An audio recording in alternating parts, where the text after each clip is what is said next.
Welcome to another episode of The Artsy Raven, a show about writing and publishing with your host, J.F. Garrard. Welcome to another episode of the Artsy Raven. Today our special guest is Gemma Amor. So Gemma is a Bram Stoker and British Fantasy Award-nominated horror author, editor, illustrator, and podcaster based in Bristol, UK. She was named one of Esquire's writers shaping horror's next golden age and was recently featured in Ellen Datlow's prestigious Best Horror of the Year anthology, Volume 15. Gemma loves to write about misunderstood monsters, both human and supernatural, as well as feminist horror. So Gemma, welcome. Hi, thanks for having me. So, can you tell me a little bit about how you first started writing and what drew you to the horror genre specifically? Sure. Yeah, I would say it's a cliche response, but it's true. I would say I've been a writer for most of my life.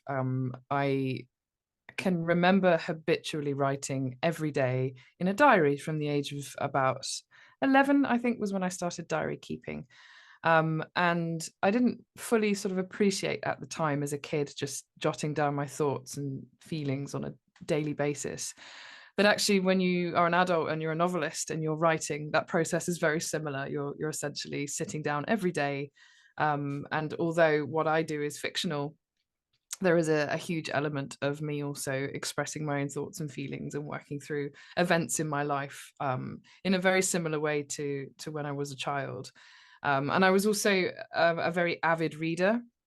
I was an only child. I grew up in the countryside, didn't really have much to do or many friends. So I had a library card and I went to my local library multiple times a week with a huge stack of books in my arm and changed them for another huge stack of books. I spent a lot of time in tents or in dens just reading. And I think I developed this huge love of storytelling and of fiction and books. Again, from I would say about 11, 12 was when I was kind of fully falling into fiction. Now, what type of stuff did you like to read? I actually started reading fantasy. So in those days, Robert Jordan's kind of very epic Wheel of Time series was only about 2 or 3 books in. And I came to that and was just enchanted. And people like David Gemmell and Anne McCaffrey, there were lots of sort of mass market paperbacks aimed at young adults as well. Tamora Pierce wrote a wonderful series of books, the Wild Magic series of books, which was perfectly pitched at a 12-year-old girl, 11-year-old girl. And I really loved just made up worlds and fantastical happenings and magic powers and things. And concurrently with that, in the UK in particular, we had, again, it was mass market sort of paperback, and they were these lovely pulpy, glossy, very highly illustrated foil lettering point horror series of horror novels, which were very much like Goosebumps. They were aimed at sort of young teens and teenagers.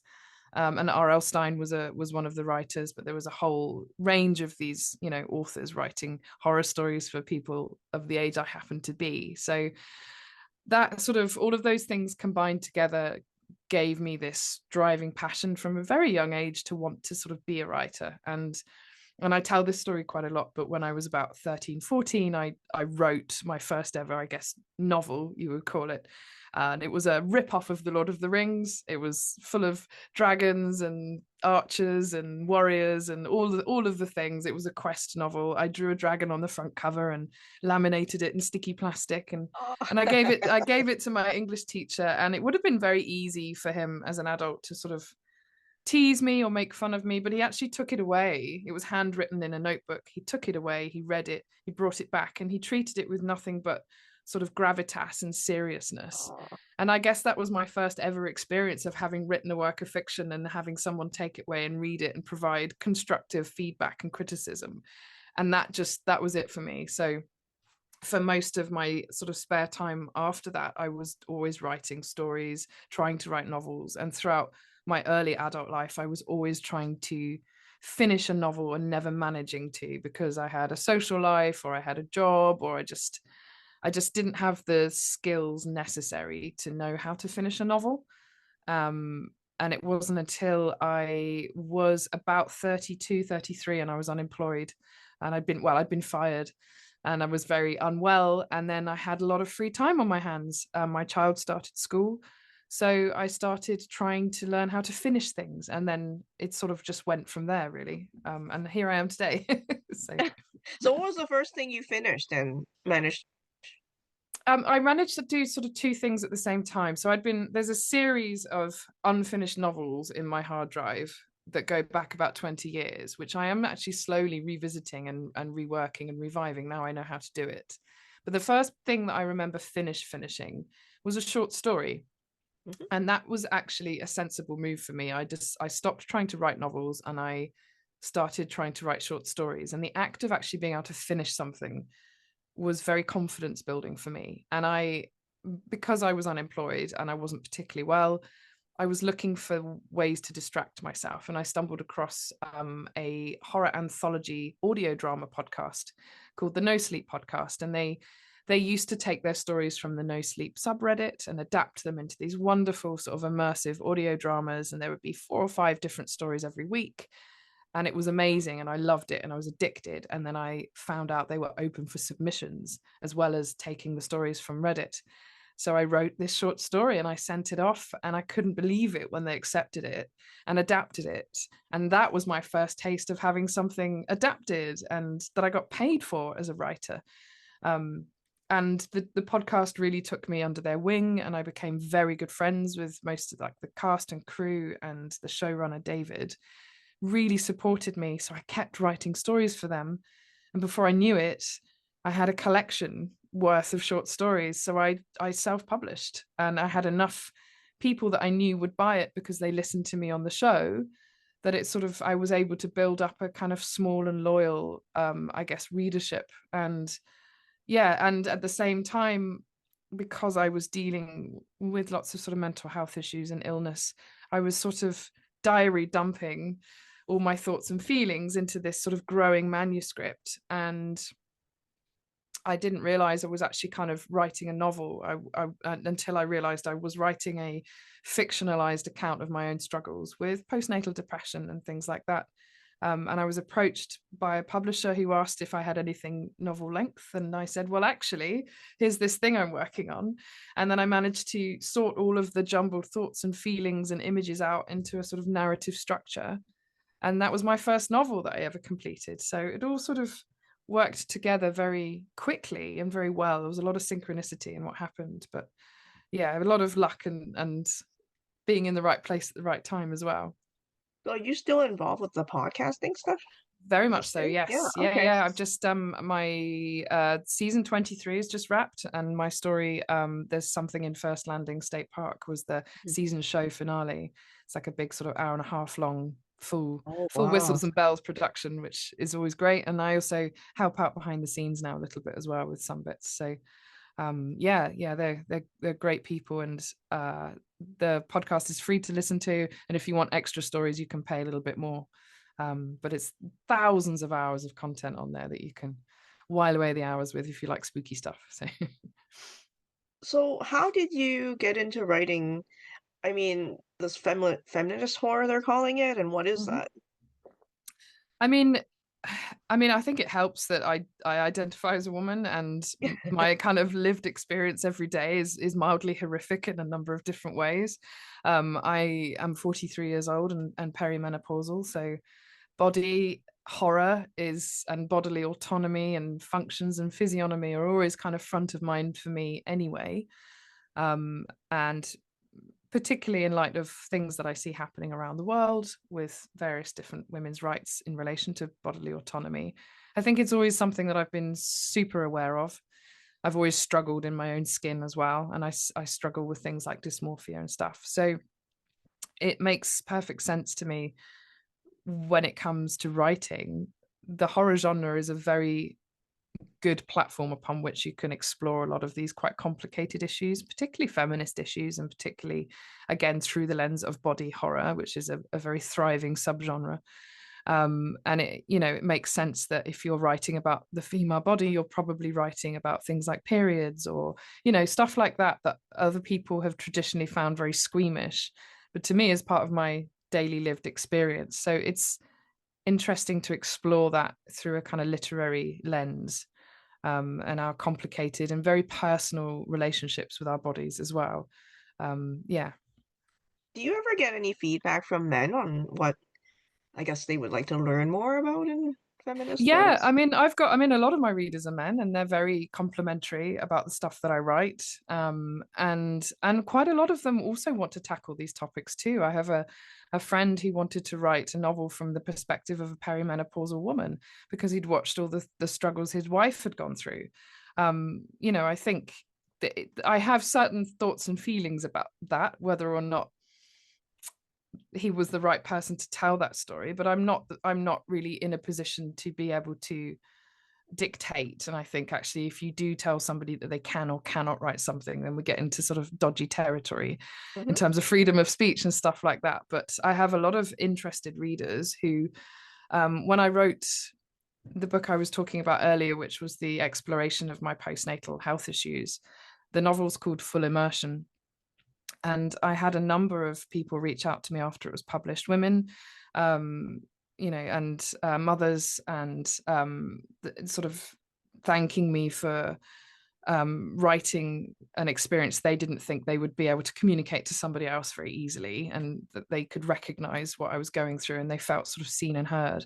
But also partners and fathers who reached out and said, thank you for this, because it made me understand what my partner was going through.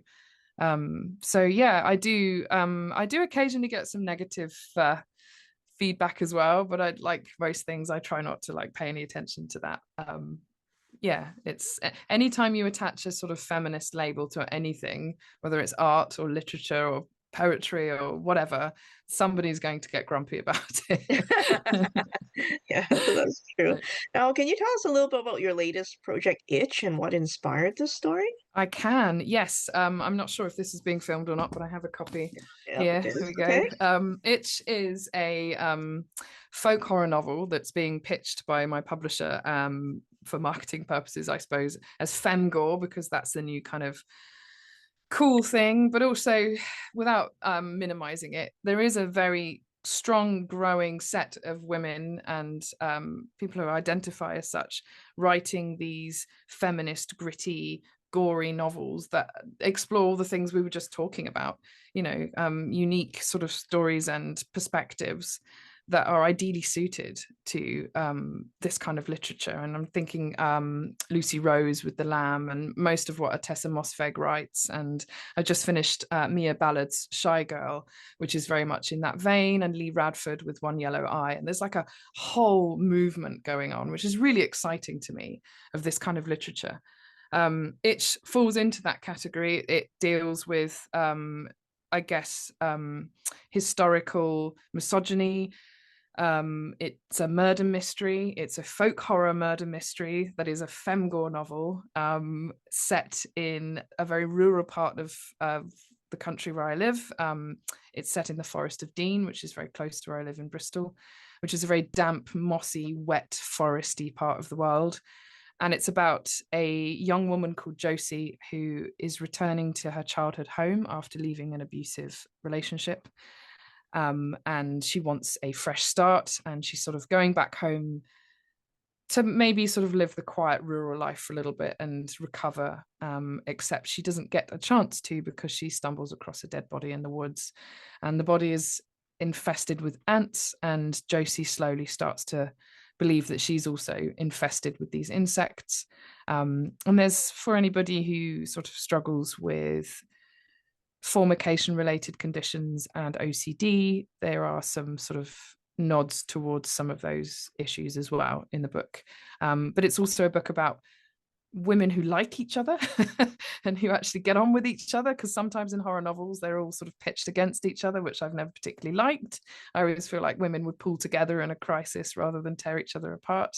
And there's a lot of folkloric tradition and masks, and there's a procession and straw effigies, and every sort of interesting thing to me that I could pack in there, I kind of did. So neat. Okay. Okay. Now, during the writing, were there any unique creative or emotional challenges during the writing process for this book? Yeah, so this is a slightly unusual one in terms of how I normally work. This is actually a commissioned novel. So that means that Hodder&Stoughton, who are my publishers, reached out to me and asked if I would be interested in writing a book for them. And the book they wanted it to hit certain beats and certain themes and certain sort of, I guess, almost zeitgeists that they thought would be more marketable, which on the surface of it doesn't sound like the best way to go about writing a book. It doesn't sound like the most authentic way. But it's the kind of book that I write anyway. So it would, it was the kind of novel I would have written anyway. It's if you've read my catalogue of works, you'll know that it's a very me book and it deals with very me themes. So the challenge for me was balancing some of the things they wanted the story to touch upon with my own unique approach to writing, which can be quite chaotic and very intuitive. And I don't tend to plot or plan. I tend to just write and see what happens. And that often means my books lean into the weird because it just goes in that direction and I follow it. And I have ADHD as well. So it's whatever it's interested me on that particular day tends to get fed into the novel. Yeah. So balancing that up against editorial needs was an interesting challenge, but actually not a bad one. And it was a very collaborative process in the end. I would talk to my editor all the time about, I've had this idea and I'd like to integrate this into it. And I found out this cool folkloric custom. And what if we did this instead? And she was really open and accepting of all of the changes that I wanted to make to her kind of original concept. And I did change it quite significantly. I think beyond that, there are the usual personal struggles with, I tend to write very raw and personally and mine my own trauma a little bit. That can always be a bit confronting. But beyond that, it was just a struggle to not just keep researching all these cool folkloric customs from around my country and around Europe and not cram them all in, to try and sort of balance the needs of the plot and some momentum with all the cool stuff that I learned in my head. But that's a constant struggle for me anyway. So Okay. Now you're you're a seasoned writer now. So what kind of advice would you give to new writers that maybe they want to break into horror mm. or anything? I mean, in terms of writing advice, I would just say the main thing that I've learned over the years is if I am not having fun writing something, the chances are my readers are not going to have fun reading it. Writing first and foremost should be an act of like joy and creation and expression or exsanguination, or you feel like you have something to say. If you're lacking those elements, then I would sort of question as to why you were writing anyway. Most of us have this burning need and this burning passion. When it comes to horror, the beautiful thing about this genre is there aren't many rules, which I like. There are rules in other genres. There are rules with science fiction, and there are rules with fantasy and world building, and to a certain extent, there are romance rules and procedural crime thriller rules. Horror kind of takes all of that off the table because you can lean into the supernatural, the unknown, the liminal, the ghost kind of paranormal element of it. There's a lot of stuff that wouldn't make sense in other genres that you can get away with in horror. So it's a really good opportunity to fully lean into all of those crazy ideas that you think, nah, nobody wants to read that. And you're like, well, horror readers do want to read that. They want it weird and extreme sometimes and confronting, and I tend to tell people that if you are not feeling uncomfortable whilst writing a horror story, then go back and revisit it until you are uncomfortable, because then you're hitting the right marks. It's a playground for the uncomfortable, I think. Okay. Now, do you have any habits or routines you think that's become, I guess, I used helps you? to. Yeah, I used to. okay. So I have got ADHD. That does make routine keeping incredibly difficult. If you've got it, then you'll know what I mean. We both need routine and despise it and loathe it. So all the good habits and routines I put in place for myself, I find really hard to stick to. I also have a 12-year-old son and a very busy schedule around his life and his friends and his school and all his hobbies and clubs and things. So it's hard for me to build a routine that doesn't then get immediately interrupted by the school holidays or Yeah. an inset day or some unforeseen illness or something that comes along and sacks it off. But what I try to do is write in the mornings. That's my best time. By lunchtime, 1 o'clock, I'm kind of done unless I'm on deadline. I don't beat myself up over it. I don't have a word count that I strive for every day. I do just try and habitually write every single day. And actually, if I can't do that, I get very grumpy anyway. So it's sort of more for my sanity than anything else. But yes, that's about the only routine that I have, is trying to do it every day. Because if you leave it too long, you sort of lose the story momentum, and my brain forgets details, and it's twice as difficult. So yeah. Now, as a writer, you deal with a lot of rejection, I'm guessing. Mm-hmm. Um, like, do you have any advice for people that feel a bit, I guess, upset when they receive letters or? I mean, if you're serious about this industry and you're upset by rejection, then you're probably in the wrong industry. I mean, quite brutally, it's 90% of this game is people saying no to you. And sometimes they won't even say no, they'll just ghost you. That's just very normal. It's probably not right. I don't necessarily It's agree not with it, personal. Yeah. but it's not personal. It's just Yeah. the business. And if you're thinking from, I guess, an agent's point of view or a publisher's point of view, if you're thinking of the sheer volume of submissions they must work through on a yearly basis, then there's no wonder that your rejection experience isn't perhaps going to be as you built it up in your head, because they have a certain number of hours in the day as well. If you are somebody that struggles with rejection, you can do publishing and writing differently these days. I didn't follow a traditional path. I started with podcasting. A publisher reached out to me. I spent a lot of time nurturing my social media presence and building relationships with indie presses and publishers and other writers and big houses online. And the reason I did that was because I knew I didn't want to go about my writing career in the traditional way, which is extremely rejection heavy. I didn't really want to go out on submission to 500 agents and get rejected. I didn't want to go out on submission once I got an agent to 30 editors at big publishing houses and get rejected. It's just not. I would rather spend that time writing. And I also struggle with rejection sensitive dysphoria as part of my ADHD. So it's complicated for me. So instead, I just don't bother.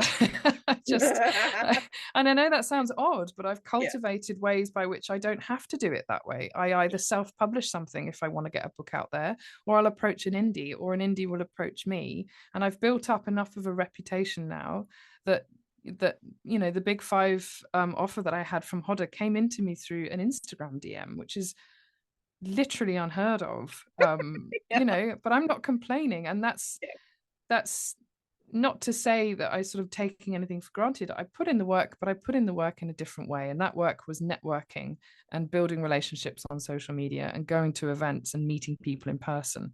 And that's how I'm able to lead essentially a fairly rejection-free life as a writer, because I sort of dictate my own terms. That being said, I have also experienced being on submission and getting rejection after rejection after rejection, or being up for a project that I was really excited about and then losing it at the last minute, or writing a story for someone and they've hated it, even though they've commissioned me to write it.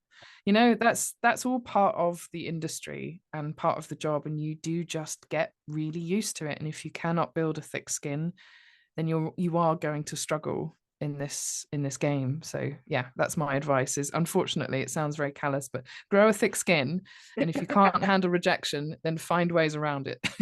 Yeah, it's the same thing as when you're dealing with editors or writing groups as well. Like, I've had people Yes. drop out of writing groups because they just didn't like the Yeah. advice they were given, right? So Which I find odd, really, in a way, because if you're there, then you are yeah. asking and seeking help. So when it comes to editorial, that's a very good one. I've only had one negative experience where an editor clearly just didn't like my book.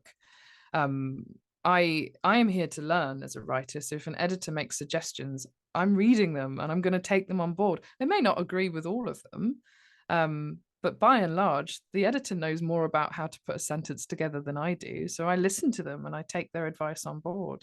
Occasionally, like I said, you'll meet somebody that you're fundamentally not aligned with, but you're always able to learn more, I think, as a writer. Well, Oh, definitely. I took a writing course. It was like a novel writing course. Like, Mm. you're not expected to finish the novel. So, you submit your couple of chapters to work with the instructor. But I didn't realize they were a very literal writer, Mm. um, Canadian literature. And I was writing Yeah. a fantasy novel, and they just did not understand what was happening. Yeah. And I was trying to explain it through the Star Wars lens, but they're like, I've never seen Star Wars. I was like, oh Right. gosh, And that okay, happens. That happens. so yeah, Sometimes people don't get it. And it thanks. happens with readers. And the other part of this game that revolves around rejection heavily is when you do have something published, reviews are a thing, and Mm, and some people will despise your book. And I don't mean yes, just I didn't like yes. it or this wasn't for I me. know. Some people will actively despise your book. And that's okay. That's human nature, that's human taste. If we all like the same things, it would be incredibly boring. What's probably not okay is if a reviewer tags you in a terrible review and digs into you personally, because that's kind of not great etiquette. But you know reviews are another form of rejection, but you don't have to engage with them, you don't have to read them, you don't have to take it seriously. It's just somebody's opinion, and that's cool. And if you're writing a book, you're putting it out there in the world to be judged, so you have to kind of get used to the idea that you are going to be judged accordingly. Definitely. Yeah, I had a book out. They didn't even read the book, and they were tagging me on Twitter and saying how Mm, terrible it was. And I was yeah. like, "But you haven't even read it." Yeah, and sometimes that happens, and when that does happen, I'm very polite, and I don't tend to respond if Yeah, it's yeah, particularly sort of rage baity. yes, you can. But yeah, it's I'm quite thick-skinned these days. But then I'm a mum to a 12-year-old boy who rips into me on a daily Oh basis, so I've yes, got no yes. ego left at all. So, Yeah, similarly. Yeah, my child will come up to me when I'm writing. Well, that sucks, and you're like, yep, "Wow, yep, and thank that you. I they did can. not ask for your opinion." No, right, and they can destroy you in a well placed sentence. So really, like the whole writing and Yeah, editorial and publishing world is a doddle in comparison to parenting a very critical teenager. But yeah. Gemma, you're going to do a book reading for us. Can you tell us a little bit about what you're reading, and then you can start. Sure, I'm going to start with the opening chapter because that's probably the best in terms of just setting the mood and general feel for this book. And in it, we are introduced to Josie, who is the main protagonist of this novel, and she is having a hard time sleeping. And I won't interfere with the plot any more than that.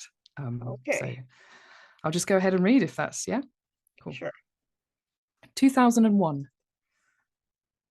Josie's father was chopping meat with a large and very sharp butcher's knife, humming along to music, when his daughter came downstairs. Dad? At first he didn't hear her. The music was too loud. Josie tried again, heart in her mouth. Dad? The knife halted mid-slice. Her father looked over to where Josie hovered in the kitchen doorway. The girl wrung her hands together. Sorry, she said.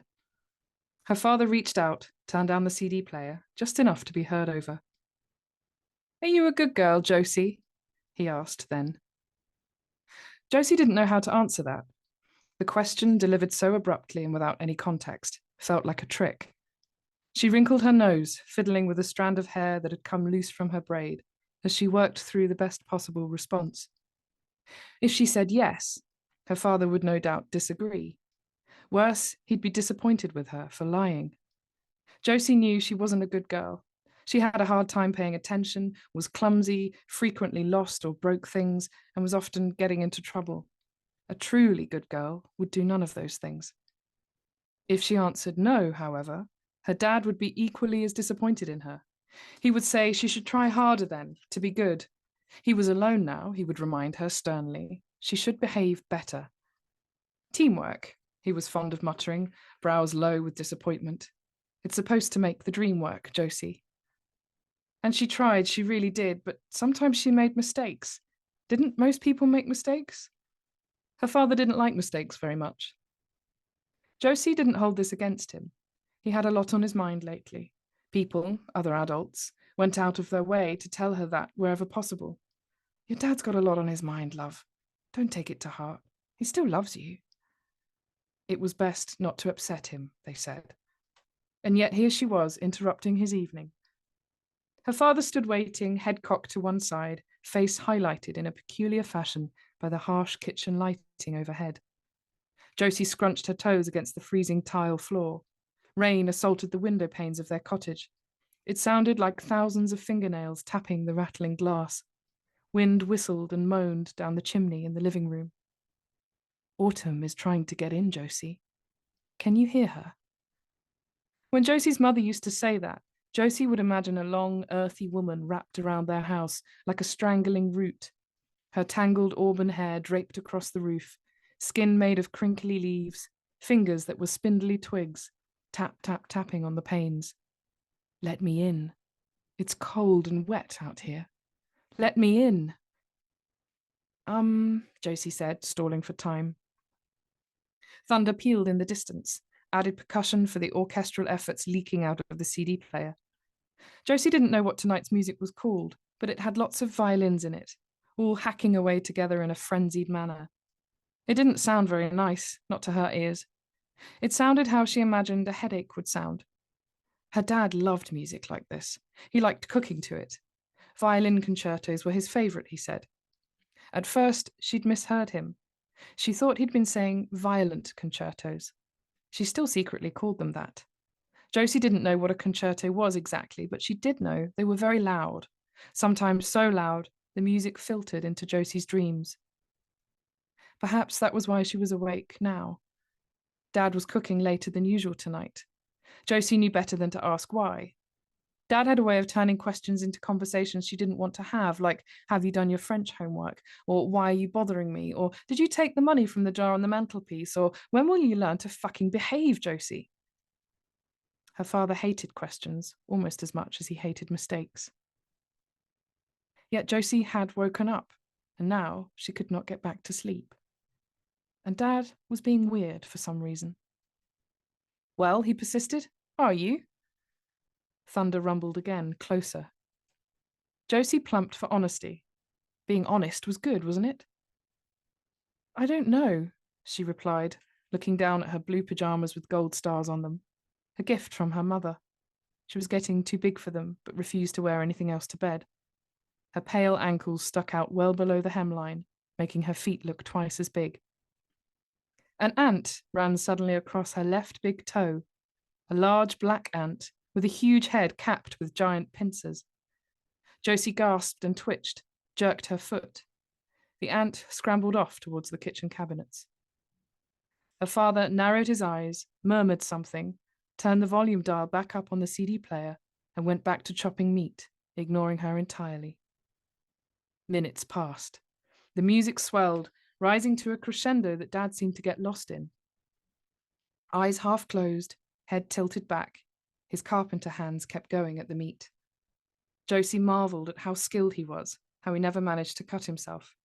Like the meat was wood to be worked. Thunder grumbled again, closer still. I think that's a good place to leave it, if that works. Sure. Thank you very much for taking the time. No worries. No worries. All Thank right. you for having me. Well, good luck with all your projects and podcasts. So we'll put the links in the show notes. Okay, cool. The Artsy Raven is produced by Dark Heel Express. Introduction voiceover by Chris Gorman. Music by Tim Moore. Please access your bonus content on the Patreon website. Thank you very much for listening, and please stay safe.